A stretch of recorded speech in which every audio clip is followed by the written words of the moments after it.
Good morning, one and all. It is a pleasure to be here.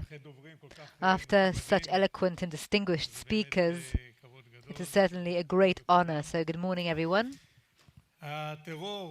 Terrorism and terrorists have many faces in Israel, unfortunately, and we are grappling with all kinds of terrorism. We have organizational terrorism, Hamas, Islamic Jihad, Fatah. We have lone wolf terror, influence terror. We have women's terror, women who have violated the honor of the family and want to clear their names and therefore want to become want to die as shaheeds. And now we have small groups of armed young people who are not affiliated with any terror organization. They work independently for various motivations and reasons. I knew I would get my pages mixed up.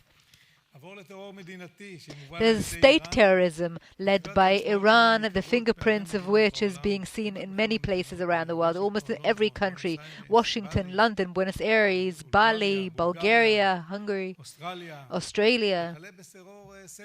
And semi-state terrorism, Hezbollah, Hamas.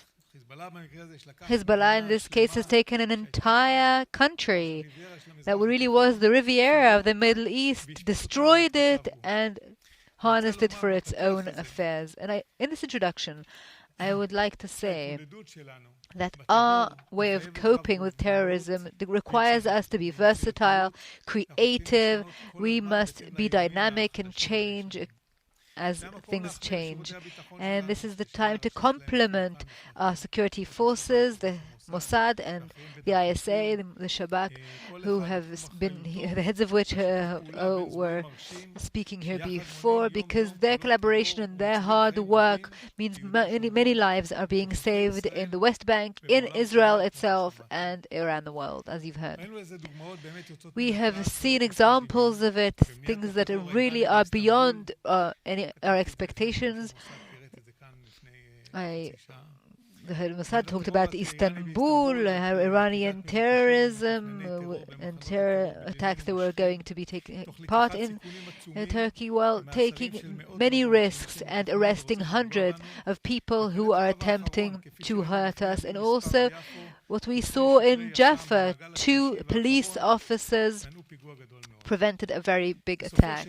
So ultimately, in order to prevent and reduce terrorism, we need to also dry up the source of terrorism and to stop it from operating. Unfortunately, in recent years, we have been exposed to very concerning phenomena. I'll give you an example. One of the first tours I did as the chairman of the Foreign Affairs and Defense Committee was along the Green Line. And even though I did not come from the moon, I realized suddenly that there was no fence and how easy it was for Palestinians to go into Israel for work or for any other reason.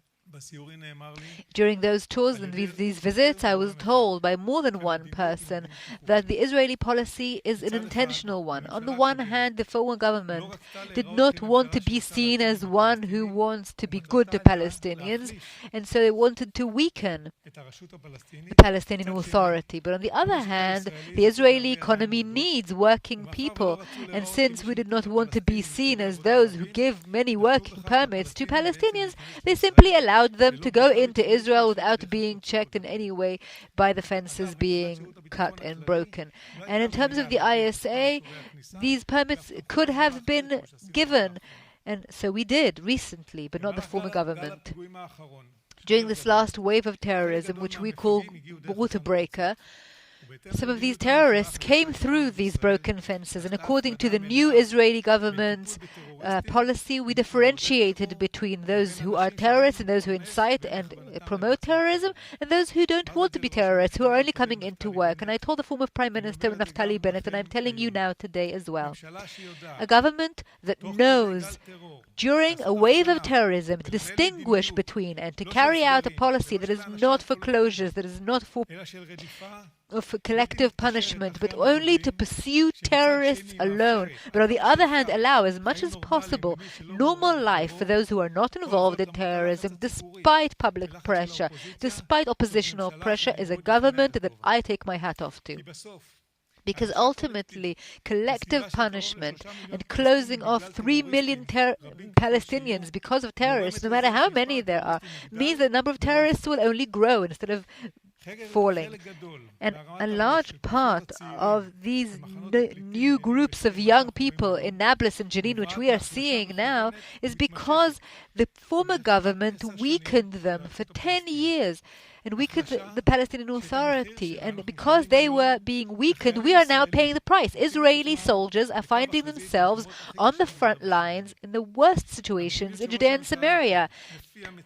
Prime Minister Lapid's policy, whereby we will be everywhere, we will stop, we will kill anyone who plans to carry out terrorist attacks, no matter where they hide. But on the other hand, we will encourage Palestinian economy, we will allow them to have a normal life as much as possible.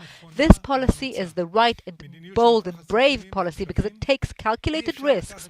We cannot take 3 Palestinians and make them all terrorists. It's just like what happened in the Gaza Strip. Our policy is to react very forcefully for any violation of Israeli sovereignty. But on the other hand, you've probably noticed that almost 20,000 Gazans come into Israel to work every single day. That's why their level, their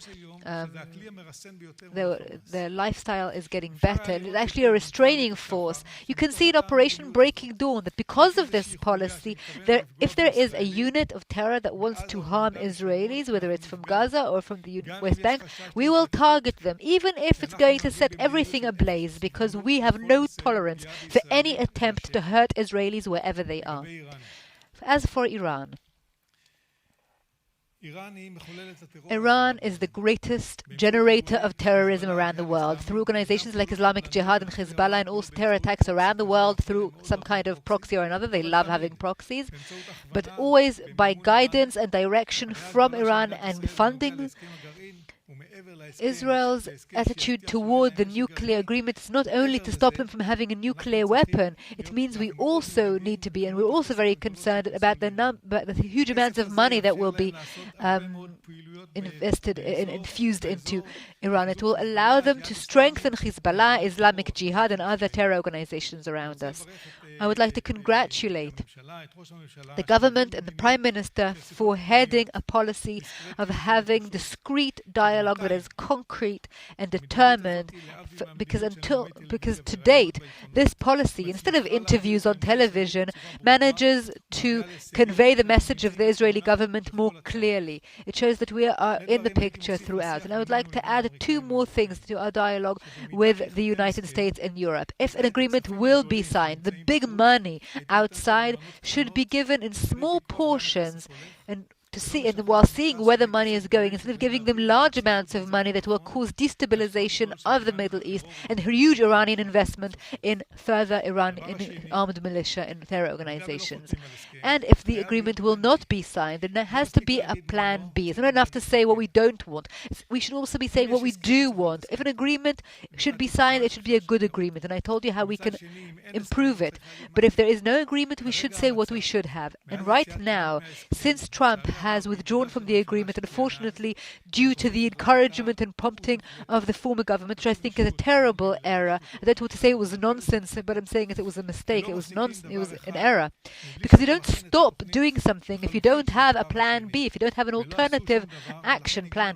And they didn't do anything, and that's why we are where we are now, in a very problematic situation where Iran is actually, and we have to say this very honestly, just weeks away from the ability to take its enriched uranium and make it 90% enriched and have enough of it to create a bomb. And one thing should be clear: Iran with a nuclear capability will be much more aggressive, much more confident, and besides having a nuclear capability, which is dangerous in and of itself, of course, it could also cause huge damage to the point of annihilation if it will be used. But even if it isn't used, its confidence will allow it to do many things without worrying that it'll be attacked. and just see how the West is working with North Korea and with Russia. If they have a nuclear weapon and they're not responsible enough, then the West is not as determined in the action it takes against it, as it would versus an adversary that does not have nuclear capabilities. And therefore, for Israel to be in the hands and grace of Iran is intolerable. So I will end here. I hope that was not too much. But the good news is that we are preparing for all scenarios, and the big change, as far as I see it, from my perspective at least, is that the big change is that we are talking less and doing far more in order to address any threat anywhere. Thank you.